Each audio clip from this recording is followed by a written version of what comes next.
ਵਾਹਿਗੁਰੂ ਜੀ ਕਾ ਖਾਲਸਾ ਵਾਹਿਗੁਰੂ ਜੀ ਕੀ ਫਤਿਹ।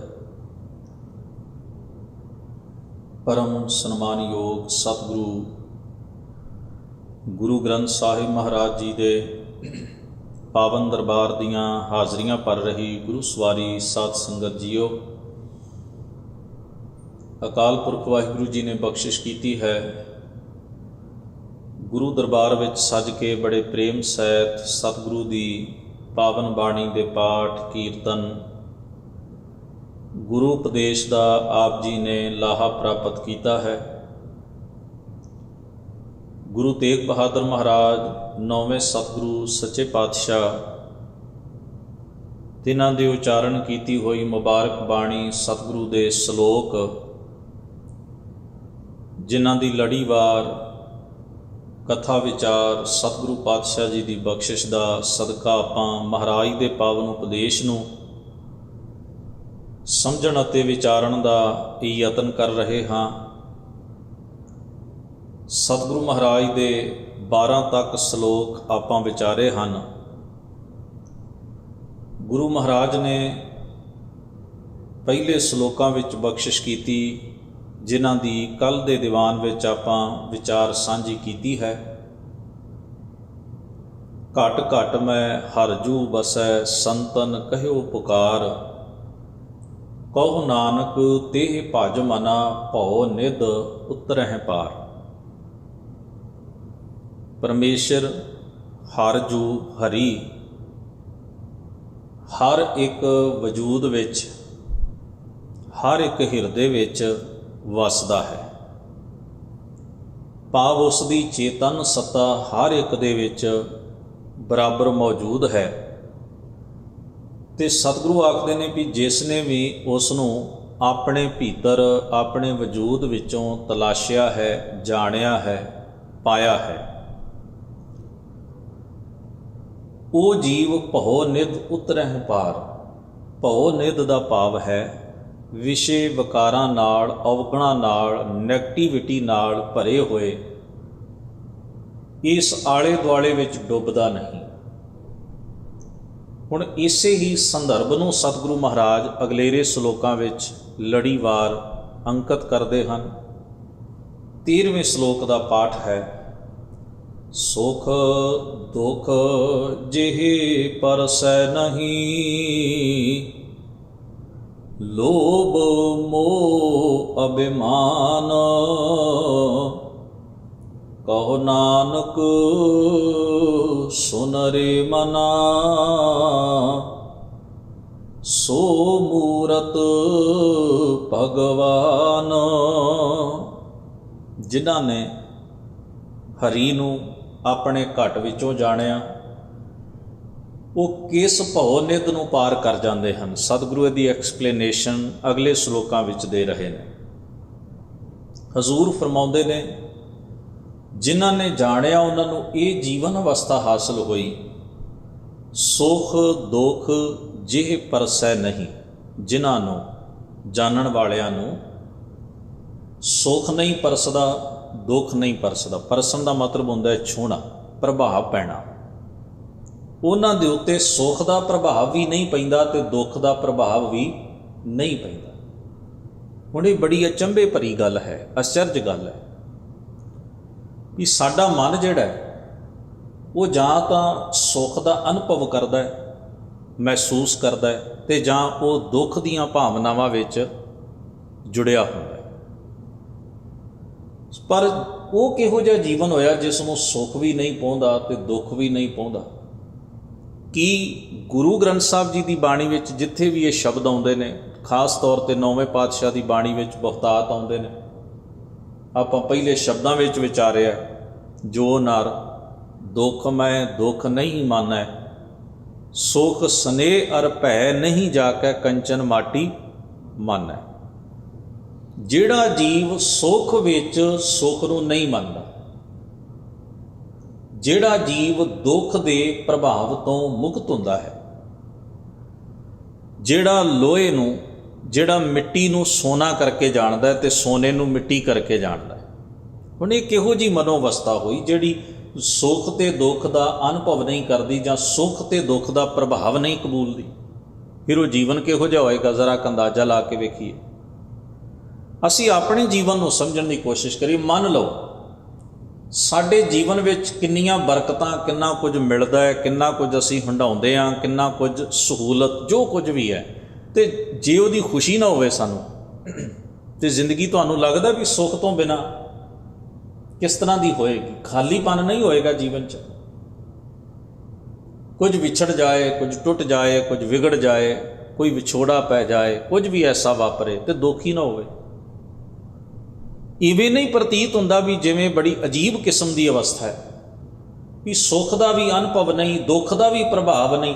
ਇਹ ਤਾਂ ਫਿਰ ਜਿੱਥੇ ਜਜ਼ਬਾਤ ਹੀ ਨਾ ਉੱਠਣ, ਨਾ ਖੁਸ਼ੀ ਦੇ ਉੱਠਣ, ਨਾ ਤਕਲੀਫ ਦੇ ਉੱਠਣ, ਉਹ ਬੇਰੰਗਾ ਜਿਹਾ ਜੀਵਨ ਜਾਂ ਬੇਰਸਾ ਜਿਹਾ ਜੀਵਨ ਹੋਏਗਾ। ਪਰ ਖਿਆਲ ਵਿੱਚ ਰੱਖੀਏ, ਜਦੋਂ ਸਤਿਗੁਰੂ ਇਹ ਸ਼ਬਦ ਵਰਤਦੇ ਨੇ ਨਾ, ਤਾਂ ਉੱਥੇ ਸਤਿਗੁਰੂ ਸੁੱਖ ਅਤੇ ਦੁੱਖ ਨੂੰ ਇੱਕ ਖਾਸ ਕੰਟੈਕਸਟ ਦੇ ਵਿੱਚ, ਜਿਸ ਨੂੰ ਆਪਾਂ ਕਹਿੰਦੇ ਇੱਕ ਖਾਸ ਅਰਥਾਂ ਵਿੱਚ ਜਾਂ ਖਾਸ ਸੰਦਰਭ ਵਿੱਚ ਸਤਿਗੁਰੂ ਮਹਾਰਾਜ ਵਰਤਦੇ ਹਨ। ਹੁਣ ਇੱਥੇ ਕਿਹੜੇ ਸੁੱਖ ਦੀ ਗੱਲ ਹੈ, ਕਿਹੜੇ ਦੁੱਖ ਦੀ ਗੱਲ ਹੈ? ਇੱਕ ਸੁੱਖ ਇਹ ਵੀ ਹੈ, ਜਿਵੇਂ ਬਾਬਾ ਕਬੀਰ ਸਾਹਿਬ ਨੇ ਆਪਣੇ ਸ਼ਲੋਕ ਵਿੱਚ ਕਿਹਾ, ਕਬੀਰ ਗੁਰ ਲਾਗਾ ਤਬ ਜਾਨੀਐ, ਮਿਟੈ ਮੋਹ ਤਨ ਤਾਪ। ਕਹਿੰਦੇ ਗੁਰੂ ਦੇ ਨੇੜਤਾ ਨਾਲ ਜਿਹੜੀ ਜੀਵਨ 'ਚ ਬਰਕਤ ਆਉਣੀ ਹੈ ਨਾ, ਸਮਝੀ ਉਹਦੀ ਬਰਕਤ ਦੀ ਨਿਸ਼ਾਨੀ ਕੀ ਹੈ? ਕਹਿੰਦੇ ਮੋਹ ਦਾ ਤਾਪ ਜੀਵਨ ਤੋਂ ਲੈ ਜਾਂਦਾ। ਫਿਰ ਅੱਗੇ ਆਖਦੇ ਨੇ ਹਰਖ ਸੋਗ ਦਾਝੈ ਨਹੀਂ। ਹਰਖ ਸੋਗ ਉਹੀ ਖੁਸ਼ੀ ਤੇ ਗਮ, ਤਬ ਹਰਾਪੈ ਆਪ। ਹੁਣ ਇੱਕ ਸੁੱਖ ਉਹ ਵੀ ਹੁੰਦਾ ਹੈ, ਮੰਨ ਲਵੋ, ਧਿਆਨ ਵਿੱਚ ਰੱਖਣਾ, ਮੰਨ ਲਵੋ ਮੈਨੂੰ ਕੋਈ ਵਸਤੂ ਪ੍ਰਾਪਤ ਹੋਈ, ਉਹਦੀ ਸੁਭਾਵਕ ਹੀ ਮੈਨੂੰ ਚਾਅ ਹੋਏਗਾ, ਖੁਸ਼ੀ ਹੋਏਗੀ, ਪਰ ਮੇਰੇ ਨਾਲੋਂ ਵੱਧ ਦੂਸਰੇ ਨੂੰ ਪ੍ਰਾਪਤ ਹੋਈ, ਉਹਦਾ ਦੁੱਖ ਜ਼ਿਆਦਾ ਹੋਇਆ, ਆਪਣੀ ਚੀਜ਼ ਦੀ ਖੁਸ਼ੀ ਘੱਟ ਹੋਈ। ਪਰ ਇੱਕ ਦੁੱਖ ਇਹ ਵੀ ਹੈ, ਤੁਸੀਂ ਵੇਖੋ ਨਾ, ਤੁਸੀਂ ਆਖੋਗੇ ਹੁਣ ਤਾਂ ਬੰਦਾ ਖੁਸ਼ ਹੋਣਾ ਚਾਹੀਦਾ ਹੈ ਨਾ। ਹੁਣ ਦੂਜੇ ਪਾਸੇ ਵੇਖੋ, ਮੈਨੂੰ ਚੀਜ਼ ਜਿੰਨੀ ਮਿਲਣੀ ਚਾਹੀਦੀ, ਜਿੰਨੀ ਮੈਂ ਡਿਜ਼ਰਵ ਕਰਦਾ, ਨਹੀਂ ਮਿਲੀ। ਜਿੰਨੀ ਮੇਰੀ ਯੋਗਤਾ ਸੀ, ਜਿੰਨਾ ਮੇਰੇ ਕੋਲ ਹੋਣਾ ਚਾਹੀਦਾ ਸੀ, ਜਿੰਨਾ ਮੈਂ ਸਟਰਗਲ ਕੀਤਾ, ਨਹੀਂ ਮਿਲਿਆ। ਮੈਨੂੰ ਇਸ ਗੱਲ ਦੀ ਤਕਲੀਫ ਸੀ, ਪਰ ਅਚਾਨਕ ਮੈਂ ਖੁਸ਼ ਹੋਇਆ ਜਦੋਂ ਮੈਂ ਵੇਖਿਆ ਵੀ ਜਿਹਦੇ ਨਾਲ ਮੇਰਾ ਕੰਪੀਟੀਸ਼ਨ ਹੈ, ਮੁਕਾਬਲਾ ਹੈ, ਉਹ ਤਾਂ ਮੇਰੇ ਤੋਂ ਵੀ ਰਹਿ ਗਿਆ, ਉਹ ਮੇਰੇ ਤੋਂ ਜ਼ਿਆਦਾ ਡਿਜ਼ਰਵ ਕਰਦਾ ਸੀ, ਜ਼ਿਆਦਾ ਯੋਗਤਾ ਰੱਖਦਾ ਸੀ, ਪਰ ਉਹ ਮੇਰੇ ਤੋਂ ਵੀ ਜ਼ਿਆਦਾ ਪਛੜ ਗਿਆ। ਹੁਣ ਮੈਨੂੰ ਆਪਣਾ ਗਮ ਜਿਹੜਾ ਹੈ ਨਾ, ਉਹ ਆਪਣੇ ਥੋੜ੍ਹੇ ਦਾ ਦੁੱਖ ਨਹੀਂ ਹੋਇਆ, ਉਹਦੇ ਪਛੜ ਜਾਣ ਦੀ ਖੁਸ਼ੀ ਵੱਧ ਹੋਈ। ਜ਼ਰਾ ਸੋਚੋ ਵੀ ਇਸ ਤਰ੍ਹਾਂ ਵੀ ਅਸੀਂ ਖੁਸ਼ੀ ਨੂੰ ਮਹਿਸੂਸ ਕਰਦੇ ਹਾਂ, ਇਸ ਤਰ੍ਹਾਂ ਵੀ ਅਸੀਂ ਦੁੱਖ ਦਾ ਅਨੁਭਵ ਕਰਦੇ ਹਾਂ। ਇਹਦਾ ਮਤਲਬ ਹੈ ਮਨ ਦੀਆਂ ਤਹਿਆਂ ਵਿੱਚ, ਮਨ ਦੀਆਂ ਡੂੰਘਾਈਆਂ ਵਿੱਚ, ਗਹਿਰਾਈਆਂ ਵਿੱਚ ਕਿੰਨੀਆਂ ਚਤੁਰਾਈਆਂ ਨੇ, ਕਿੰਨਾ ਕੁਝ ਭਰਿਆ ਪਿਆ। ਅਸੀਂ ਤੇ ਕੇਵਲ ਦੋ ਸ਼ਬਦ ਕਹਿ ਦਿੰਦੇ ਨਾ ਵੀ ਬੰਦੇ ਨੂੰ ਸੁੱਖ ਮਿਲਦਾ ਹੈ, ਪਰ ਉਹ ਸੁੱਖ ਹੋ ਸਕਦਾ ਦੂਜੇ ਦੇ ਨੁਕਸਾਨ 'ਚੋਂ ਲੱਭਦਾ ਹੋਵੇ, ਉਹ ਸੁੱਖ ਹੋ ਸਕਦਾ ਦੂਸਰੇ ਦੀ ਤਬਾਹੀ ਵਿੱਚੋਂ ਟੋਲਦਾ ਹੋਵੇ, ਉਹਨੂੰ ਹੋ ਸਕਦਾ ਹੈ ਖੁਸ਼ੀ ਜਿਹੜੀ ਹੈ ਉਹ ਜੈਲਸ ਵਿੱਚੋਂ ਮਿਲਦੀ ਹੋਵੇ, ਈਰਖਾ 'ਚੋਂ ਮਿਲਦੀ ਹੋਵੇ, ਜ਼ੁਲਮ ਕੀਤਿਆਂ ਮਿਲਦੀ ਹੋਵੇ। ਨਹੀਂ, ਅਸੀਂ ਕੇਵਲ ਲਫ਼ਜ਼ ਸੁੱਖ ਵੇਖਦੇ ਹਾਂ, ਸੁੱਖ, ਜਾਂ ਅਸੀਂ ਵੇਖਦੇ ਹਾਂ ਵੀ ਦੁੱਖ, ਇਹਨੂੰ ਦੁੱਖ ਨਾ ਮਿਲੇ। ਹੋ ਸਕਦਾ ਉਹ ਬੰਦੇ ਦੇ ਦੁੱਖਾਂ ਦਾ ਕਾਰਨ ਹੀ ਦੂਜੇ ਦੀ ਤਰੱਕੀ ਹੋਵੇ।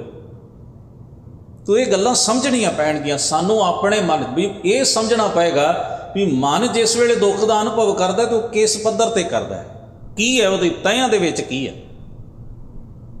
ਮਨ ਦੀ ਗਹਿਰਾਈ ਵਿੱਚ, ਕਿਹੜੀ ਸੰਵੇਦਨਾ, ਕਿਹੜੀ ਭਾਵਨਾ ਹੈ, ਜਾਂ ਜਿਸ ਵੇਲੇ ਉਹ ਖੁਸ਼ੀ ਦਾ ਜਾਂ ਗਮ ਦਾ ਅਨੁਭਵ ਕਰਦਾ ਤੇ ਕੀ ਵਜ੍ਹਾ ਬਣਦੀਆਂ ਨੇ ਉਸ ਦੀਆਂ। ਇਹਨਾਂ ਨੂੰ ਜਾਣੇ ਬਿਨਾਂ ਅਸੀਂ ਉਤਲੇ ਮਨੋਂ ਕਹਿ ਦਿੰਦੇ ਹਾਂ ਵੀ ਮੇਰੀ ਕਿਹੜੀ ਭਾਵਨਾ, ਮੈਂ ਤਾਂ ਬੜਾ ਚੰਗਾ, ਮੈਂ ਤਾਂ ਕਿਸੇ ਦਾ ਮਾੜਾ ਕੀਤਾ ਹੀ ਨਹੀਂ। ਕੋਈ ਜ਼ਰੂਰੀ ਥੋੜ੍ਹਾ ਫਿਜ਼ੀਕਲੀ ਕੀਤਾ ਹੋਵੇ। ਮਨ ਜੋ ਕਰ ਰਿਹਾ ਹੈ ਉਹ ਕਿਸ ਖਾਤੇ 'ਚ ਹੈ, ਮਨ ਜੋ ਜੀ ਰਿਹਾ ਹੈ ਉਹਨੂੰ ਕਿੱਥੇ ਕਾਊਂਟ ਕੀਤਾ ਜਾਣਾ, ਉਹ ਵੀ ਸਾਡਾ ਕਰਮ ਹੈ। ਫਰਕ ਇਹ ਹੈ ਵੀ ਉਹ ਵਿਖਾਈ ਨਹੀਂ ਦਿੰਦਾ, ਫਰਕ ਇਹ ਹੈ ਵੀ ਉਹ ਦਿਸ ਨਹੀਂ ਰਿਹਾ। ਤੋ ਸਤਿਗੁਰੂ ਸੱਚੇ ਪਾਤਸ਼ਾਹ ਮਹਾਰਾਜ ਆਖਦੇ ਨੇ ਜਿਸ ਨੂੰ ਸੁਖ ਦੁੱਖ ਜਿਹੇ ਪਰਸੈ ਨਹੀਂ। ਜਿਸ ਉੱਤੇ ਸੁਖ ਪ੍ਰਭਾਵ ਨਹੀਂ ਪਾਉਂਦਾ ਤੇ ਦੁੱਖ ਵੀ ਪ੍ਰਭਾਵ ਨਹੀਂ ਪਾਉਂਦਾ। ਕਿਹੜਾ ਸੁਖ? ਜਿਹੜਾ ਦੂਜੇ ਦੇ ਦੁੱਖ ਚੋਂ ਤਲਾਸ਼ਿਆ ਜਾਂਦਾ ਹੈ। ਉਹ ਦੁੱਖ ਜਿਹੜਾ ਦੂਜੇ ਦੀ ਖੁਸ਼ੀ ਚੋਂ ਤਲਾਸ਼ਿਆ ਜਾਂਦਾ ਹੈ। ਉਹ ਸੁੱਖ ਤੇ ਦੁੱਖ ਵੀ ਨਹੀਂ ਉਸ ਨੂੰ ਪਾਉਂਦੇ। ਤੇ ਇਸ ਦਾ ਦੂਜਾ ਇੱਕ ਭਾਵ ਇਹ ਵੀ ਹੈ ਵੀ ਹੋਛੇ ਸਤਹੀ ਸੁੱਖ ਤੇ ਸਤਹੀ ਦੁੱਖ ਉਸ ਨੂੰ ਪਾਉਂਦੇ ਨਹੀਂ ਹਨ। ਇਹ ਨਹੀਂ ਵੀ ਉਹ ਸੰਸਾਰ ਦੀ ਕੋਈ ਵਸਤੂ ਮਿਲ ਗਈ ਤੇ ਉਹ ਇੰਨਾ ਸੁੱਖ ਦਾ ਅਨੁਭਵ ਕਰਦਾ ਵੀ ਉਹਨੂੰ ਦੁੱਖ ਭੁੱਲ ਜਾਏ, ਤੇ ਉਹ ਦੁੱਖ ਦਾ ਇੰਨਾ ਅਨੁਭਵ ਕਰੇ ਵੀ ਉਹ ਦਿੱਤੀਆਂ ਹੋਈਆਂ ਦਾਤਾਂ ਤੇ ਨੇਮਤਾਂ ਦਾ ਭਾਵ ਜਿਹੜਾ ਸ਼ੁਕਰਾਨੇ ਦਾ ਭਾਵ ਉਹੀ ਵਿਸਾਰ ਦੇਵੇ।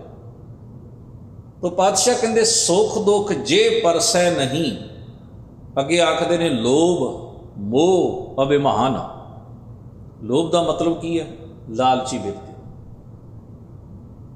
ਹੁਣ ਖਿਆਲ ਵਿੱਚ ਰੱਖਣਾ, ਲੋਭ ਇੱਕ ਐਸੀ ਸੰਵੇਦਨਾ, ਇੱਕ ਐਸੀ ਭਾਵਨਾ ਹੈ ਸਾਡੇ ਅੰਦਰ ਜਿਹੜੀ ਸਾਡੀ ਤਰੱਕੀ ਦਾ ਕਾਰਨ ਵੀ ਬਣਦੀ ਹੈ। ਇਸ ਨੂੰ 100% ਸੁੱਟਿਆ ਨਹੀਂ ਜਾ ਸਕਦਾ। ਮੋਹ ਕੀ? ਅਟੈਚਮੈਂਟ। ਹੁਣ ਸੰਸਾਰ 'ਚ ਅਸੀਂ ਹਰ ਚੀਜ਼ ਨਾਲ ਜੁੜੇ ਹੋਏ ਹਾਂ ਤੇ ਉਹਦਾ ਖਿਆਲ ਇਸ ਕਰਕੇ ਰੱਖਦੇ ਹਾਂ ਵੀ ਸਾਡੀ ਅਟੈਚਮੈਂਟ ਹੈ। ਅਸੀਂ ਆਪਣੇ ਪਰਿਵਾਰ ਨਾਲ, ਘਰ ਨਾਲ, ਵਸਤੂਆਂ ਨਾਲ, ਕੌਮੀਅਤ ਨਾਲ, ਸਮਾਜ ਨਾਲ, ਸੁਸਾਇਟੀ ਨਾਲ, ਹਰ ਚੀਜ਼ ਨਾਲ ਜਿਹੜੀ ਅਟੈਚਮੈਂਟ ਹੈ ਤੇ ਉਹਨਾਂ ਦੇ ਪ੍ਰਤੀ ਸੋਚਦੇ ਹਾਂ ਨਾ ਆਪਾਂ। ਜੇ ਨਾ ਹੋਵੇ ਤੇ ਸਾਡੀ ਜ਼ਿੰਦਗੀ ਕਿਹੋ ਜਿਹੀ ਹੋਵੇ। ਪਰ ਗੁਰੂ ਸਾਹਿਬ ਜਿਸ ਵੇਲੇ ਇਹਨਾਂ ਦੇ ਤਿਆਗਣ ਦੀ ਗੱਲ ਕਰਦੇ ਨਾ, ਉਦੋਂ ਉਸ ਪੱਧਰ ਉੱਤੇ ਜਾ ਕੇ ਕਰਦੇ ਨੇ ਵੀ ਜਿੱਥੇ ਇਹ ਚੀਜ਼ਾਂ ਜ਼ਹਿਰ ਰੂਪ ਹੋ ਕੇ ਜੀਵਨ ਦੇ ਵਿੱਚ ਡਿਸਟਰਬੈਂਸ ਪੈਦਾ ਕਰਦੀਆਂ। ਸਤਿਗੁਰੂ ਆਖਦੇ ਨੇ ਲੋਭ ਉਸ ਨੂੰ ਲਾਲਚ ਨਹੀਂ ਪਾਉਂਦਾ। ਭਾਵ ਮਨੁੱਖ ਜਿਹੜਾ ਹੈ ਲਾਲਚ ਤੇ ਸਵਾਰਥ ਕਾਰਨ ਦੂਸਰੇ ਦੇ ਜੀਵਨ ਵਿੱਚ ਦਖਲ ਅੰਦਾਜ਼ੀ ਨਹੀਂ ਦਿੰਦਾ। ਜਿਸ ਮਨੁੱਖ ਦੀ ਜ਼ਿੰਦਗੀ 'ਚ ਨੈਗੇਟਿਵਿਟੀ ਨਹੀਂ, ਜਿਸ ਮਨੁੱਖ ਦੇ ਜੀਵਨ 'ਚ ਜ਼ਹਿਰ ਰੂਪ ਹੋ ਕੇ ਲੋਭ ਮੋਹ ਤੇ ਅਭਿਮਾਨ ਨਹੀਂ ਫੈਲਿਆ, ਉਹ ਮਨੁੱਖ ਕਿਹੋ ਜਿਹਾ? ਪਾਤਸ਼ਾਹ ਆਖਦੇ ਨੇ ਕਹੋ ਨਾਨਕ ਸੁਨ ਰੇ ਮਨਾ। ਹੇ ਮੇਰੇ ਮਨ ਸੁਣ। ਸੋ ਮੂਰਤ ਭਗਵਾਨ। ਉਹ ਭਗਵਾਨ ਪਰਮੇਸ਼ਰ ਦਾ ਰੂਪ ਹੈ। ਸਮਝੋ ਸਾਖਿਆਤ ਰੂਪ ਹੈ। ਉਹ ਰੱਬ ਰੂਪ ਹੋ ਗਿਆ ਜਿਸ ਦਾ ਆ ਮਿਆਰ ਜੀਵਨ ਦਾ ਬਣ ਗਿਆ। ਹੁਣ ਸਤਿਗੁਰੂ ਅਗਲੇ ਸ਼ਲੋਕ ਵਿੱਚ ਫਰਮਾਉਂਦੇ ਨੇ ਉਸਤਤ ਨਿੰਦਿਆ ਨਾਹੀ ਜਿਹੇ ਕੰਚਨ ਲੋ ਸਮਾਨ। ਕਹੋ ਨਾਨਕ ਸੁਨ ਰੇ ਮਨਾ ਮੁਕਤ ਤਾਹੇ ਤੈ ਜਾਨੋ। ਜਿਸ ਉਤੇ ਉਸਤਤ ਦਾ ਗਲਬਾ ਨਹੀਂ ਪੈਂਦਾ ਤੇ ਨਿੰਦਿਆ ਦਾ ਪ੍ਰਭਾਵ ਨਹੀਂ ਪੈਂਦਾ। ਹੁਣ ਖਿਆਲ ਵਿੱਚ ਰੱਖੀਏ, ਇਹਨਾਂ ਚੀਜ਼ਾਂ ਦੀ ਚਰਚਾ ਗੁਰੂ ਤੇਗ ਬਹਾਦਰ ਸਾਹਿਬ ਨੇ ਬਹੁਤਾਤ ਵਿੱਚ ਕੀਤੀ ਹੈ ਆਪਣੇ ਸ਼ਬਦਾਂ ਵਿੱਚ। ਉਸਤਤ ਨਿੰਦਾ ਦੋ ਤਿਆਗੈ ਖੋਜੈ ਪਾਦ ਨਿਰਵਾਨਾ। ਜਨ ਨਾਨਕ ਇਹ ਖੇਲ ਕਠਨ ਹੈ ਕਿਨਹੂ ਗੁਰਮੁਖ ਜਾਣਾ। ਉਸਤਤ ਸੁਣਨ ਦੀ ਇੱਛਾ ਦੇ ਤਹਿਤ ਹੀ ਜੀਵਨ ਵਿੱਚ ਵਿਚਰਦੇ ਰਹਿਣਾ, ਜੀਵਨ ਦੇ ਰਾਹ ਦੇ ਉੱਤੇ ਤੁਰਦੇ ਰਹਿਣਾ। ਹਰ ਵੇਲੇ ਇਹ ਇੱਛਾ ਪਾਲੀ ਰੱਖਣੀ ਵੀ ਮੇਰੀ ਸ਼ੋਭਾ, ਮੇਰੀ ਵਡਿਆਈ, ਮੇਰੀ ਰਿਸਪੈਕਟ ਹੀ ਹੁੰਦੀ ਰਹੇ। ਹੁਣ ਜਿਹੜਾ ਬੰਦਾ ਇਸ ਚੀਜ਼ 'ਤੇ ਡਿਪੈਂਡ ਹੈ, ਜ਼ਰਾ ਸੋਚ ਕੇ ਵੇਖੋ, ਜਦੋਂ ਇਹ ਚੀਜ਼ ਨਾ ਮਿਲੀ ਉਹਨੂੰ ਜੀਵਨ 'ਚ ਉਹਦੀ ਹਾਲਤ ਕੀ ਹੋਏਗੀ, ਉਹਦੀ ਦਸ਼ਾ ਕੀ ਹੋਏਗੀ। ਤੇ ਨਿੰਦਾ ਦਾ ਵੀ ਇਸੇ ਤਰ੍ਹਾਂ ਹੀ ਆ ਵੀ ਇਹ ਹਮੇਸ਼ਾ ਡਰ ਬਣਿਆ ਰਹਿਣਾ ਵੀ ਕੋਈ ਬੰਦਾ ਮੇਰਾ ਆਲੋਚਕ ਨਾ ਹੋ ਜਾਏ, ਮੇਰੀ ਨਿੰਦਾ ਨਾ ਕਰਦਾ। ਜਦੋਂ ਇਸ ਪ੍ਰੈਸ਼ਰ ਦੇ ਥੱਲੇ, ਪ੍ਰੈਸ਼ਰਾਈਜ਼ ਹੋ ਕੇ, ਜਦੋਂ ਇੱਕ ਤਣਾਅ ਦੇ ਭਾਰ ਦੇ ਥੱਲੇ ਅਸੀਂ ਆਪਣੀ ਜ਼ਿੰਦਗੀ ਜੀਵਾਂਗੇ ਵੀ ਕੋਈ ਮੈਨੂੰ ਇਹ ਕਿਉਂ ਕਹਿੰਦਾ ਹੈ ਜਾਂ ਇਸ ਤਰ੍ਹਾਂ ਕਹਿ ਨਾ ਦੇਵੇ, ਫਿਰ ਸਾਡਾ ਰਿਮੋਟ ਦੂਜੇ ਦੇ ਹੱਥ 'ਚ ਹੋਏਗਾ। ਤੇ ਜੋ ਵਡਿਆਈ ਕਰੇ ਤੇ ਸਾਨੂੰ ਜਿਵੇਂ ਮਰਜ਼ੀ ਚਲਾ ਲੈ, ਤੇ ਨਿੰਦਾ ਦਾ ਡਰ ਦੇ ਕੇ ਜਿਵੇਂ ਮਰਜ਼ੀ ਚਲਾਈ ਚੱਲੇ। ਫਿਰ ਅਸੀਂ ਥੋੜ੍ਹਾ ਹੋਵਾਂਗੇ, ਫਿਰ ਤੇ ਅਸੀਂ ਗੁਲਾਮ ਹੋ ਗਏ। ਫਿਰ ਸਾਡੇ ਅੰਦਰ ਇੱਕ ਲਾਲਚ ਬਣਿਆ ਰਹੇਗਾ ਵੀ ਇਹ ਬੰਦਾ ਮੇਰੀ ਵਡਿਆਈ ਕਰਦਾ ਹੈ, ਮੈਂ ਇਸ ਬੰਦੇ ਦੇ ਅਗੇਂਸਟ ਨਹੀਂ ਜਾਣਾ ਭਾਵੇਂ ਗਲਤੀ ਹੈ। ਫਿਰ ਇਹ ਡਰ ਬਣਿਆ ਰਹੇਗਾ ਵੀ ਇਹ ਕਿਤੇ ਮੇਰਾ ਆਲੋਚਕ ਨਾ ਹੋ ਜਾਏ, ਮੇਰੀ ਨਿੰਦਾ ਨਾ ਕਰੇ। ਫਿਰ ਅਸੀਂ ਉਸ ਮਨੁੱਖ ਦੇ ਚਲਾਏ ਚੱਲਾਂਗੇ, ਇੱਕ ਪ੍ਰਭਾਵ ਥੱਲੇ ਡਿਪੈਂਡ ਹੋਵਾਂਗੇ, ਇੱਕ ਡਰ ਦੇ ਉੱਤੇ, ਇੱਕ ਲਾਲਚ ਦੇ ਉੱਤੇ।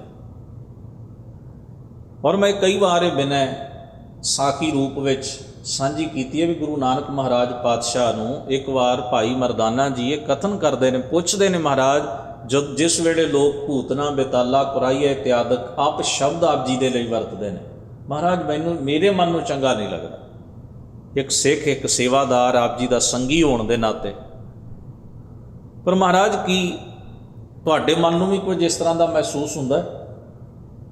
ਬੰਦਾ ਆਪਣੀ ਨਿੱਜੀ ਗਰਜ਼ ਲਈ ਕੰਮ ਕਰ ਰਿਹਾ ਹੋਵੇ, ਫਿਰ ਵੀ ਕੋਈ ਕਹਿ ਦੇਵੇ ਨਾ ਤੁਹਾਨੂੰ, ਤਾਂ ਤੁਹਾਨੂੰ ਮਹਿਸੂਸ ਹੁੰਦਾ ਹੈ, ਤੁਸੀਂ ਡਿਸਟਰਬ ਹੁੰਦੇ ਹੋ, ਥਿੜਕਦੇ ਹੋ ਆਪਣੇ ਆਪ ਵਿੱਚ। ਪਰ ਕੋਈ ਮਨੁੱਖ ਕਿਸੇ ਦੇ ਭਲੇ ਲਈ ਕਾਰਜ ਕਰ ਰਿਹਾ ਹੋਵੇ ਤੇ ਫਿਰ ਵੀ ਉਹਨੂੰ ਕੋਈ ਆਖੇ। ਬਹੁਤੇ ਮਨੁੱਖ ਚੰਗਾ ਕੰਮ ਇਸੇ ਕਰਕੇ ਛੱਡ ਜਾਂਦੇ ਨੇ ਵੀ ਉਹਨਾਂ ਨੂੰ ਲੋੜੀਂਦੀ ਵਡਿਆਈ ਨਹੀਂ ਮਿਲਦੀ। ਉਹ ਆਖਦੇ ਨੇ ਜੇ ਦੁਨੀਆ ਤਾਂ ਕਿਸੇ ਪਾਸੇ ਖੁਸ਼ ਨਹੀਂ, ਕੀ ਕਰਨਾ? ਜੇ ਤਾਂ ਮੋਟਿਵ ਇਹ ਹੈ, ਜੇ ਤਾਂ ਏਮ ਇਹ ਹੈ ਵੀ ਦੁਨੀਆ ਖੁਸ਼ ਕਰਨੀ ਹੈ, ਤਾਂ ਇਹ ਭੁੱਲ ਜਾਓ ਵੀ ਤੁਸੀਂ ਕਿਸੇ ਵੀ ਰਾਹ 'ਤੇ ਚੱਲੋਗੇ ਤੇ ਉਹ ਖੁਸ਼ ਹੋਏਗੀ। ਸਤਿਗੁਰੂ ਸੱਚੇ ਪਾਤਸ਼ਾਹ ਮਹਾਰਾਜ ਨੇ ਇਸੇ ਸੰਦਰਭ ਵਿੱਚ ਆਖਿਆ, ਲੋਕਨ ਕੀ ਚਤੁਰਾਈ ਉਪਮਾ ਤੇ ਬੈ ਸੰਤਰ ਜਾਰ, ਕੋਈ ਭਲਾ ਕਹੋ ਭਾਵੇਂ ਬੁਰਾ ਕਹੋ, ਹਮ ਤਨ ਦਿਓ ਹੈ ਢਾਰ। ਗੁਰੂ ਨਾਨਕ ਮਹਾਰਾਜ ਕਹਿਣ ਲੱਗੇ, ਭਾਈ ਜੀ ਇਹ ਉਵੇਂ ਦੀ ਖੇਡ ਹੈ। ਮੈਂ ਕੋਈ ਬੰਦਾ ਜਿਸ ਵੇਲੇ ਸਾਡੀ ਚੰਗਿਆਈ ਨੂੰ ਵੇਖ ਕੇ ਵੀ ਉਹਨੂੰ ਬੁਰਾਈ ਦੇ ਰੂਪ ਵਿੱਚ ਲਵੇ ਜਾਂ ਉਹਦੀ ਨਿੰਦਾ ਕਰੇ, ਤਾਂ ਮੈਂ ਸਮਝਦਾ ਬੰਦਾ ਗਰੀਬ ਹੈ ਵਿਚਾਰਾ। ਗਰੀਬ ਇਕੱਲੇ ਫਿਜ਼ੀਕਲੀ ਜਾਂ ਪਦਾਰਥਕ ਤੌਰ 'ਤੇ ਥੋੜ੍ਹਾ ਹੁੰਦੇ ਨੇ ਲੋਕ, ਮਨ, ਆਤਮਾ, ਸੁਰਤ ਦੇ ਵੀ ਗਰੀਬ ਲੋਕ ਹੁੰਦੇ ਨੇ ਵੀ ਜਿਨ੍ਹਾਂ ਕੋਲ ਇੰਨਾ ਹੀ ਨਹੀਂ ਸਰਦਾ ਵੀ ਕੋਈ ਚੰਗਾ ਕਰ ਰਿਹਾ ਤੇ ਘੱਟੋ ਘੱਟ ਇੰਨਾ ਹੀ ਕਹਿ ਦੇ ਵੀ ਤੂੰ ਵਧੀਆ ਕਰਦਾ, ਘੱਟੋ ਘੱਟ ਇੰਨਾ ਹੀ ਕਹਿ ਦੇਣ। ਬਾਕੀ ਤਾਂ ਉਹਨਾਂ ਨੇ ਕਰਨਾ ਹੀ ਕੀ ਹੈ ਜ਼ਿੰਦਗੀ 'ਚ। ਇਹਦੋਂ ਵੱਡੀ ਗਰੀਬੀ ਵੀ ਕੀ ਹੋ ਸਕਦੀ ਹੈ? ਇਹਦੋਂ ਵੱਧ ਕੰਗਾਲੀ ਵੀ ਬੰਦੇ ਦੇ ਪੱਲੇ ਕੀ ਹੋ ਸਕਦੀ ਹੈ? ਸਤਿਗੁਰੂ ਸੱਚੇ ਪਾਤਸ਼ਾਹ ਗੁਰੂ ਨਾਨਕ ਮਹਾਰਾਜ ਕਹਿਣ ਲੱਗੇ, ਭਾਈ ਜੀ ਮੈਂ ਸਮਝਦਾ ਇਹ ਉਵੇਂ ਦੀ ਖੇਡ ਹੈ ਜਿਵੇਂ ਆਪਾਂ ਸਫ਼ਰ ਕਰ ਰਹੇ ਹਾਂ ਤੇ ਕਿਸੇ ਕੋਲ ਆਪਾਂ ਜਾ ਕੇ ਰੁਕਦੇ ਹਾਂ। ਕੋਈ ਚੰਗਾ ਆਪਣੇ ਘਰ 'ਚ ਕਮਾਊ ਹੈ, ਅਮੀਰ ਹੈ, ਤਾਂ ਉਹ ਜੋ ਆਪ ਛਕਦਾ ਚੰਗਾ ਪਕਵਾਨ ਉਹ ਸਾਨੂੰ ਵੀ ਛਕਾਉਂਦਾ। ਤੇ ਜੇ ਕਿਸੇ ਐਸੇ ਘਰ ਜਾਈਏ ਜਿਹੜਾ ਵਿਚਾਰਾ ਪਦਾਰਥਕ ਤੌਰ 'ਤੇ ਗਰੀਬ ਹੈ, ਸਧਾਰਨ ਹੈ, ਤੇ ਉਹ ਜਿਹੋ ਜਿਹੀ ਰੁੱਖੀ ਆਪ ਖਾਂਦਾ ਉਹੋ ਜਿਹੀ ਸਾਨੂੰ ਵੰਡਦਾ ਹੈ। ਜਿਵੇਂ ਇਸ ਤਰ੍ਹਾਂ ਲੋਕ ਅਮੀਰ ਗਰੀਬ ਹੁੰਦੇ ਨੇ ਨਾ, ਇਸ ਪੱਧਰ 'ਤੇ ਹੁੰਦੇ ਨੇ, ਉਹਨਾਂ ਦਾ ਪੱਧਰ ਵੱਖਰਾ ਵੱਖਰਾ ਹੁੰਦਾ ਪਦਾਰਥਾਂ ਨੂੰ ਵਰਤਣ ਦਾ ਸਮਰੱਥਾ ਮੁਤਾਬਕ।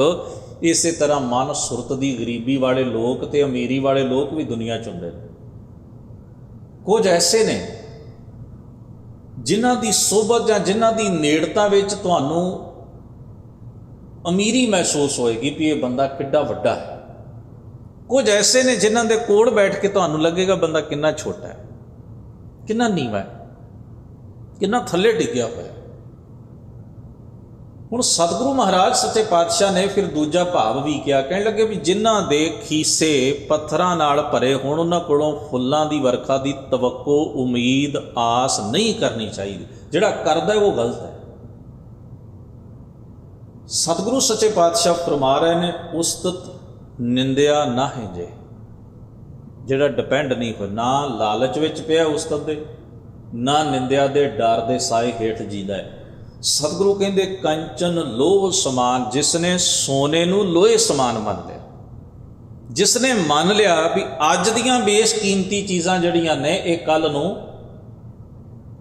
ਨੂੰ ਰੱਦੀ ਦਾ ਢੇਰ, ਕੂੜੇ ਦਾ ਢੇਰ ਵੀ ਹੋ ਸਕਦੀਆਂ, ਨਾਸ਼ਵੰਤ ਵੀ ਹੋ ਸਕਦੀਆਂ। ਸਮਝੀਏ ਇਸ ਨੁਕਤੇ ਨੂੰ ਵੀ ਜਿਹੜਾ ਇਹ ਸਮਝਦਾ ਵੀ ਜੋ ਅੱਜ ਅਵੇਲੇਬਲ ਹੈ ਨਾ, ਹੋ ਸਕਦਾ ਕੱਲ੍ਹ ਨੂੰ ਇਹਦੀ ਕੋਈ ਕਦਰੋ ਕੀਮਤ ਨਾ ਰਹੇ, ਉਹਦੇ ਗਰੂਰ ਵਿੱਚ ਨਹੀਂ ਜੀਂਦਾ, ਨਾਸ਼ਮਾਨਤਾ ਦੇ ਸਿਧਾਂਤ ਨੂੰ ਸਮਝਦਾ। ਪਾਤਸ਼ਾਹ ਫਰਮਾਉਂਦੇ ਨੇ, ਕਹੋ ਨਾਨਕ ਸੁਨ ਰੇ ਮਨਾ, ਇਹ ਮੇਰੇ ਮਨ ਸੁਣ, ਮੁਕਤ ਤਾਹੇ ਤੈ ਜਾਨ। ਉਹ ਮੁਕਤ ਹੈ, ਉਹ ਬੰਧਨ ਵਿੱਚ ਹੀ ਨਹੀਂ ਪਿਆ, ਨਾ ਉਸਤਤ ਦੇ ਬੰਧਨ 'ਚ, ਨਾ ਨਿੰਦਾ ਦੇ ਬੰਧਨ 'ਚ, ਨਾ ਉਹ ਅਮੀਰੀ ਦੇ ਗਰੂਰ ਦੇ ਬੰਧਨ ਵਿੱਚ। ਉਹ ਸਤਿਗੁਰੂ ਪਾਤਸ਼ਾਹ ਕਹਿੰਦੇ ਨੇ, ਉਹ ਲੋਭ, ਮੋਹ, ਅਭਿਮਾਨ, ਸੁੱਖ, ਦੁੱਖ, ਇਹਨਾਂ ਸਭਨਾਂ ਤੋਂ ਮੁਕਤ ਹੋ ਗਿਆ। ਉਹਨੇ ਇਹ ਆਤਮਾ ਦੇ, ਸੁਰਤ ਦੇ ਸਾਰੇ ਬੰਧਨ ਤੋੜ ਲਏ। ਸਮਝੋ, ਐਸਾ ਆਜ਼ਾਦ ਜੀਵਨ, ਐਸਾ ਮੁਕਤ ਜੀਵਨ। ਹਰਖ ਸੋਗ ਜਾ ਕੈ ਨਹੀਂ, ਬੈਰੀ ਮੀਤ ਸਮਾਨ, ਕਹੋ ਨਾਨਕ ਸੁਨ ਰੇ ਮਨਾ, ਮੁਕਤ ਤਾਹੇ ਤੈ ਜਾਨੋ। ਹਰਖ ਦਾ ਮਤਲਬ ਹੈ ਖੁਸ਼ੀ ਤੇ ਸੋਗ ਦਾ ਮਤਲਬ ਹੈ ਉਦਾਸੀ। ਜਿਹੜਾ ਉਛਾਲੇ ਵੱਤ ਖੁਸ਼ੀਆਂ ਦੇ ਛਲਾਵੇ ਵਿੱਚ ਨਹੀਂ ਪੈਂਦਾ। ਉਦਾਸੀ ਦਾ ਮਤਲਬ ਹੈ ਜਿਹੜਾ ਚਿੰਤਾ ਨੂੰ, ਡਿਪਰੈਸ਼ਨ ਨੂੰ, ਢਹਿੰਦੀ ਕਲਾ ਨੂੰ ਆਪਣੇ ਜੀਵਨ ਦਾ ਹਿੱਸਾ ਨਹੀਂ ਬਣਾਉਂਦਾ।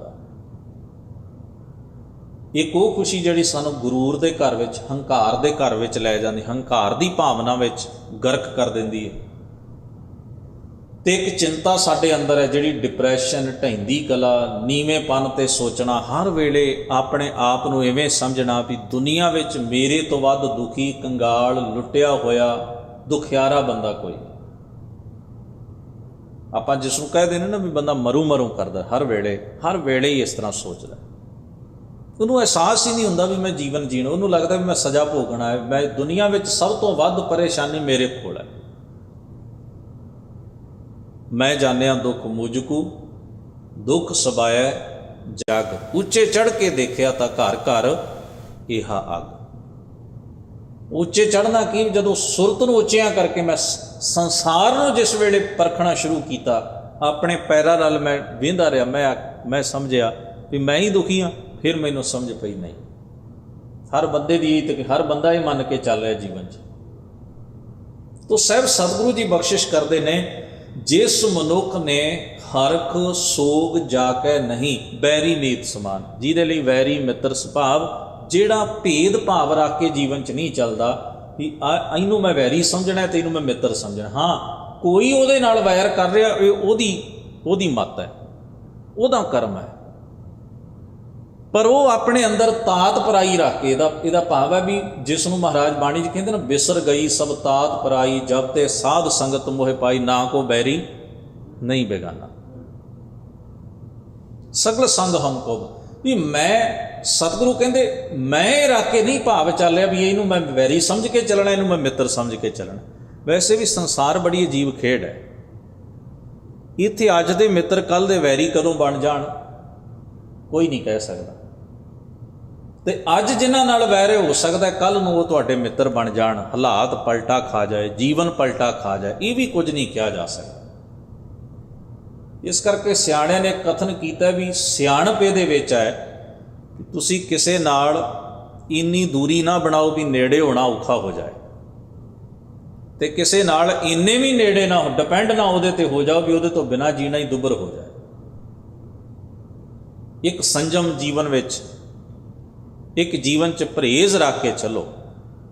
ਸਾਹਿਬ ਸਤਿਗੁਰੂ ਪਾਤਸ਼ਾਹ ਜੀ ਫਰਮਾਉਂਦੇ ਨੇ, ਕਹੋ ਨਾਨਕ ਸੁਨ ਰੇ ਮਨਾ, ਮੁਕਤ ਤਾਹੇ ਤੈ ਜਾਨ। ਮੇਰੇ ਮਨ ਸੁਣ, ਇਸ ਉਪਦੇਸ਼ ਨੂੰ ਗ੍ਰਹਿਣ ਕਰ, ਉਹ ਜੀਵ ਮੁਕਤ ਹੋ ਗਿਆ, ਉਹ ਬੰਧਨ ਤੋਂ ਰਹਿਤ ਹੋ ਗਿਆ। ਤਾਤ ਪਰਾਈ ਦਾ ਬੰਧਨ ਉਹਨੂੰ ਨਹੀਂ ਪਿਆ, ਚਿੰਤਾ ਦਾ ਬੰਧਨ ਉਹਨੂੰ ਨਹੀਂ ਪਿਆ, ਝੂਠੇ ਵਿਖਾਵੇ, ਛਲ ਵਾਲੀ ਜਿਹੜੀ ਧੋਖੇ ਵਾਲੀ ਖੁਸ਼ੀ ਦਾ ਬੰਧਨ ਉਹਨੂੰ ਨਹੀਂ ਪਿਆ। ਉਹ ਮੁਕਤ ਹੈ। ਤੇ ਜਾਣ ਲੈ ਇਸ ਗੱਲ ਨੂੰ ਕਿ ਉਹ ਮੁਕਤ ਹੈ। ਭੈ ਕਾਹੂ ਕੋ ਦੇਤ ਨਹਿ, ਨਹਿ ਭੈ ਮਾਨਤ ਆਨ, ਕਹੋ ਨਾਨਕ ਸੁਨ ਰੇ ਮਨਾ, ਗਿਆਨੀ ਤਾਹੇ ਬਖਾਨ। ਪਾਤਸ਼ਾਹ ਕਹਿੰਦੇ ਭੈ ਕਾਹੂ ਕੋ ਦੇਤ ਨੇ, ਉਹ ਕਿਸੇ ਨੂੰ ਭੈ ਡਰ ਨਹੀਂ ਦਿੰਦਾ, ਡਰਾਉਂਦਾ ਨਹੀਂ ਕਿਸੇ ਨੂੰ। ਤੇ ਨਾਲ ਦੂਜਾ ਪੱਖ ਵੀ ਹੈ, ਨਹਿ ਭੈ ਮਾਨਤਾ, ਆਨ ਕਿਸੇ ਦਾ ਭੈ ਮੰਨਦਾ ਵੀ ਨਹੀਂ। ਜਦੋਂ ਡਰ ਤੋਂ ਹੀ ਮੁਕਤ ਹੈ, ਤੇ ਜਦੋਂ ਉਹਨੇ ਡਰ ਵੰਡਣਾ ਵੀ ਨਹੀਂ ਤੇ ਡਰ ਲੈਣਾ ਵੀ ਨਹੀਂ, ਸੁਭਾਵਕ ਹੈ। ਹੁਣ ਸੰਸਾਰ ਨੂੰ ਤੁਸੀਂ ਇਸ ਤਰ੍ਹਾਂ ਵੇਖ ਕੇ, ਦੁਨੀਆ ਵਿੱਚ ਜਿੰਨਾ ਵੀ ਕਲੇਸ਼ ਹੈ ਨਾ, ਇਸੇ ਵਜ੍ਹਾ ਕਰਕੇ ਹੈ। ਜ਼ਾਲਮ ਕੀ ਕਰਦਾ ਹੈ? ਜ਼ੁਲਮ ਕਰਦਾ ਹੈ, ਡਰਾਉਂਦਾ ਹੈ, ਤੁਹਾਨੂੰ ਦਬਾ ਕੇ ਰੱਖਦਾ। ਤੇ ਜਿਹਨੇ ਡਰ ਮੰਨ ਲਿਆ ਉਹ ਗੁਲਾਮ ਹੋ ਗਿਆ, ਜਿਹਨੇ ਨਾ ਮੰਨਿਆ ਉਹ ਬਾਗੀ ਹੋ ਗਿਆ। ਤੇ ਫਿਰ ਜ਼ਾਲਮ ਬੰਦਾ ਜਿਹੜਾ ਹੈ ਨਾ, ਤਾਕਤਵਰ, ਉਹ ਨਹੀਂ ਚਾਹੁੰਦਾ ਵੀ ਕੋਈ ਮੇਰੇ ਡਰ ਦੇ ਸਾਏ ਹੇਠੋਂ, ਭਾਰ ਹੇਠੋਂ ਨਿਕਲੇ। ਜਿਹੜਾ ਨਿਕਲਣ ਦੀ ਕੋਸ਼ਿਸ਼ ਕਰਦਾ ਹੈ ਉਹ ਕਹਿੰਦਾ ਇਹਨੂੰ ਚਰਖੜੀ ਚਾੜ ਦਿਓ, ਇਹਦੇ ਬੰਦ ਕੱਟ ਦਿਓ। ਇਹਨੇ ਇਹਦੀ ਜ਼ਰੂਰਤ ਵੀ, ਇਹਨੇ ਮੇਰੇ ਡਰ ਨੂੰ ਚੈਲੰਜ ਕੀਤਾ, ਮੇਰੇ ਹੰਕਾਰ ਨੂੰ ਚੈਲੰਜ ਕੀਤਾ? ਨਹੀਂ। ਅੱਜ ਜਦੋਂ ਅਸੀਂ ਬਾਬਾ ਬੰਦਾ ਸਿੰਘ ਬਹਾਦਰ ਦੀ ਸ਼ਹਾਦਤ ਦਾ ਦਿਨ ਮਨਾ ਰਹੇ ਹਾਂ ਤੇ ਯਾਦ ਰੱਖੀਏ, ਉਹਨੇ ਸਮੇਂ ਦੀ ਸ਼ਾਹੀ ਨੂੰ ਲਲਕਾਰ ਪਾਈ। ਉਹਨੇ ਕਿਹਾ ਵੀ ਲੋਕ ਤੁਹਾਡੇ ਰਹਿਮੋ ਕਰਮ ਤੇ ਕਿਉਂ ਜੀਣ, ਜਾਂ ਤਾਂ ਹੱਕ ਦਿਓ ਦੂਜਿਆਂ ਨੂੰ। ਜੇ ਤੁਹਾਨੂੰ ਰਾਜ ਕਰਨ ਦਾ ਚਾਹ ਹੈ ਨਾ ਤੇ ਨਿਆਂ ਕਰੋ, ਤੇ ਜੇ ਤੁਸੀਂ ਨਹੀਂ ਕਰ ਸਕਦੇ ਤੇ ਇਹਦਾ ਮਤਲਬ ਹੈ ਵੀ ਤੁਸੀਂ ਰਾਜ ਕਰਨ ਦੇ ਲਾਇਕ ਨਹੀਂ ਹੋ। ਉਹ ਇੱਕ ਐਸਾ ਸ਼ੇਰ ਮਰਦ ਹੈ ਜਿਸ ਨੇ ਸਭ ਤੋਂ ਪਹਿਲਾਂ, ਚੇਤੇ 'ਚ ਰੱਖਿਓ, 1844 'ਚ ਫਰਾਂਸ ਦੀ ਕ੍ਰਾਂਤੀ ਵੇਲੇ ਹਲਵਾਕਾਂ ਨੂੰ ਜ਼ਮੀਨਾਂ ਮਿਲੀਆਂ ਸਨ, ਜਦੋਂ ਰਾਜਾਸ਼ਾਹੀ ਦਾ ਜ਼ੋਰ ਟੁੱਟਿਆ। ਪਰ ਸਾਨੂੰ ਮਾਣ ਹੋਣਾ ਚਾਹੀਦਾ ਕਿ ਸਾਡੇ ਬਜ਼ੁਰਗ ਖਾਲਸਾ ਰਾਜ ਦੇ ਪਹਿਲੇ ਬਾਦਸ਼ਾਹ ਬਾਬਾ ਬੰਦਾ ਸਿੰਘ ਬਹਾਦਰ ਨੇ ਇਹ ਕਾਰਜ 1710 'ਚ ਕਰ ਵਿਖਾਇਆ। ਹਲਵਾਕਾਂ ਨੂੰ ਜ਼ਮੀਨਾਂ ਦੇ ਮਾਲਕ ਬਣਾ। ਵੀ ਕਿਰਤੀ ਬੰਦਾ ਜਿਹੜਾ ਹੈ, ਮਿਹਨਤਕਸ਼ ਬੰਦਾ ਜਿਹੜਾ ਹੈ, ਉਹਨੂੰ ਆਪਣੀ ਮਿਹਨਤ ਦਾ ਮੁੱਲ ਵਟਣ ਦਾ ਆਪ ਅਧਿਕਾਰ ਹੈ। ਅੱਜ ਵੀ ਤੇ ਇਹੀ ਕੁਝ ਵਾਪਰਦਾ ਦੁਨੀਆ ਅੰਦਰ। ਖੈਰ, ਮੈਂ ਇਸ ਪਾਸੇ ਨਾ ਜਾਵਾਂ। ਸਤਿਗੁਰੂ ਗੁਰੂ ਤੇਗ ਬਹਾਦਰ ਮਹਾਰਾਜ ਕਹਿੰਦੇ ਵੀ ਜਿਹੜਾ ਡਰ ਵੰਡਦਾ ਨਹੀਂ, ਜਿਹੜਾ ਵੰਡੇਗਾ ਉਹ ਕੌਣ ਹੈ? ਜ਼ਾਲਮ, ਅਤਿਆਚਾਰੀ, ਧੱਕੇਖੋਰ। ਤੇ ਜਿਹਨੇ ਡਰ ਮੰਨ ਲਿਆ ਉਹ ਕੌਣ ਹੈ? ਗੁਲਾਮ। ਉਹਨੂੰ ਗੁਲਾਮੀ ਦਾ ਤੌਂਕ ਪਾਉਣਾ ਪਏਗਾ। ਪਰ ਸਤਿਗੁਰੂ ਹੁਣ ਕਿੱਡਾ ਵੱਡਾ ਵੇਖੋ ਸਿਧਾਂਤ ਮਹਾਰਾਜ ਨੇ ਦਿੱਤਾ ਵੀ ਸੰਸਾਰ ਅੰਦਰ ਨਾ ਡਰ ਕੋਈ ਕਿਸੇ ਨੂੰ ਦੇਵੇ ਤੇ ਨਾ ਕੋਈ ਭੈ ਕਿਸੇ ਦਾ ਮੰਨੇ, ਸੰਸਾਰ ਸੁਖੀ ਨਾ ਹੋ ਜਾਏ। ਮਾਲਕ ਤੇ ਗੁਲਾਮ ਵਾਲਾ ਭੇਦ ਹੀ ਮਿਟ ਜਾਏ, ਜ਼ੁਲਮ ਤੇ ਗੁਲਾਮੀ ਦੋਵੇਂ ਮਿਟ ਜਾਣ ਸੰਸਾਰ ਚੋਂ, ਜੇ ਡਰ ਵੰਡਣ ਵਾਲਾ ਤੇ ਡਰ ਮੰਨਣ ਵਾਲਾ ਸੁਭਾਅ ਸੰਸਾਰ ਦੇ ਲੋਕ ਛੱਡ ਦੇਣ। ਤਾਂ ਦੁਨੀਆ 'ਚ ਅੱਜ ਤੱਕ ਤਾਰੀਖ 'ਚ ਜਿੰਨੀਆਂ ਤਬਾਹੀਆਂ ਹੋਈਆਂ, ਜਿੰਨੀਆਂ ਲੜਾਈਆਂ ਹੋਈਆਂ, ਜਿੰਨੀਆਂ ਕੁਰਬਾਨੀਆਂ ਵੀ ਹੋਈਆਂ, ਇਹ ਸਭ ਇਸੇ ਕਰਕੇ ਹੋਈਆਂ ਵੀ ਕੋਈ ਧਿਰ ਜ਼ੁਲਮ ਕਰਨ ਵਾਲੀ ਹੈ, ਕੋਈ ਧਿਰ ਜ਼ੁਲਮ ਸਹਿ ਰਹੀ ਸੀ। ਜਦੋਂ ਸਹਿਣ ਵਾਲਿਆਂ ਨੇ ਸਹਿਣ ਤੋਂ ਨਾ ਕਰ ਦਿੱਤੀ ਤਾਂ ਫਿਰ ਕਲੇਸ਼ ਖੜਾ ਹੋਇਆ, ਲੜਾਈਆਂ ਤੇ ਜੰਗਾਂ ਹੋਈਆਂ, ਸ਼ਹਾਦਤਾਂ ਤੇ ਕੁਰਬਾਨੀਆਂ ਹੋਈਆਂ। ਮਹਾਨ ਲੋਕਾਂ ਨੂੰ, ਸ਼ਹੀਦੀਆਂ ਦੇਣ ਵਾਲਿਆਂ ਨੂੰ, ਮਨੁੱਖਤਾ ਦੇ ਹੱਕ ਵਿੱਚ ਪੱਖ ਵਿੱਚ ਖਲੋ ਕੇ ਆਵਾਜ਼ ਬੁਲੰਦ ਕਰਨ ਵਾਲਿਆਂ ਤੇ ਲੜਨ ਵਾਲਿਆਂ ਨੂੰ ਅਸੀਂ ਇਸੇ ਕਰਕੇ ਆਪਣੇ ਹੀਰੋ ਮੰਨਦੇ ਹਾਂ। ਉਹਨਾਂ ਧੱਕੇਖੋਰ ਤੇ ਜ਼ੁਲਮੀ ਬੰਦਿਆਂ ਦੀ ਅੱਖ ਚੱਖ ਪਾ ਕੇ ਗੱਲ ਕੀਤੀ ਔਰ ਸਾਡੇ ਗਲੋਂ ਅਤਿਆਚਾਰ ਦੇ, ਸਾਡੇ ਗਲੋਂ ਗੁਲਾਮੀ ਦੇ ਤੌਂਕ ਲਾ ਕੇ ਸਾਨੂੰ ਉਹਨਾਂ ਆਜ਼ਾਦ ਫਿਜ਼ਾ ਵਿੱਚ ਜੀਣ ਦਾ ਮੌਕਾ ਬਖਸ਼ਿਆ। ਪਾਤਸ਼ਾਹ ਆਖਦੇ ਨੇ, ਜਿਹੜਾ ਨਾ ਭੈ ਦਿੰਦਾ ਤੇ ਨਾ ਭੈ ਮੰਨਦਾ, ਕਹੋ ਨਾਨਕ ਸੁਨ ਰੇ ਮਨਾ ਗਿਆਨੀ ਤਾਹੇ ਬਖਾਨ। हे ਮੇਰੇ ਮਨ, ਉਸ ਨੂੰ ਕਿਹਾ ਜਾਂਦਾ ਹੈ, ਬਖਾਨ ਮਤਲਬ ਉਹਨੂੰ ਆਖਿਆ ਜਾਂਦਾ ਹੈ ਉਹ ਗਿਆਨੀ ਹੈ, ਉਹ ਆਤਮਿਕ ਤੌਰ ਤੇ ਚੇਤਨ ਹੈ, ਉਹ ਜਾਗਿਆ ਹੋਇਆ ਮਨੁੱਖ ਹੈ, ਉਹ ਆਤਮ ਗਿਆਨ ਨਾਲ ਭਰਪੂਰ ਹੈ, ਬੜੀ ਡੂੰਘੀ ਨੀਜ ਤੇ ਉੱਚੀ ਸੁਰਤ ਵਾਲਾ ਮਨੁੱਖ ਹੈ, ਜਿਹੜਾ ਇਸ ਪ੍ਰਕਾਰ ਦੇ ਜੀਵਨ ਨੂੰ ਜੀਂਦਾ ਹੈ। ਗੁਰੂ ਪਾਤਸ਼ਾਹ ਕਿਰਪਾ ਕਰਨ। ਅਗਲੇ ਸ਼ਲੋਕਾਂ ਦੀ ਵਿਚਾਰ ਅਗਲੇ ਦੀਵਾਨਾਂ ਵਿੱਚ ਆਪਾਂ ਕਰਨ ਦਾ ਯਤਨ ਕਰਾਂਗੇ। ਗੁਰੂ ਪਾਤਸ਼ਾਹ ਹੋਈਆਂ ਭੁੱਲਾਂ ਚੁੱਕਾਂ ਦੀ ਖਿਮਾ ਬਖਸ਼ਣ। ਆਪ ਸਭਨਾਂ ਦਾ ਬਹੁਤ ਬਹੁਤ ਧੰਨਵਾਦ। ਅਦਬ ਸਾਹਿਬ ਗੁਰੂ ਫਤਿਹ ਨਾਲ ਸਾਂਝ ਬਣਾਓ। ਵਾਹਿਗੁਰੂ ਜੀ ਕਾ ਖਾਲਸਾ, ਵਾਹਿਗੁਰੂ ਜੀ ਕੀ ਫਤਿਹ।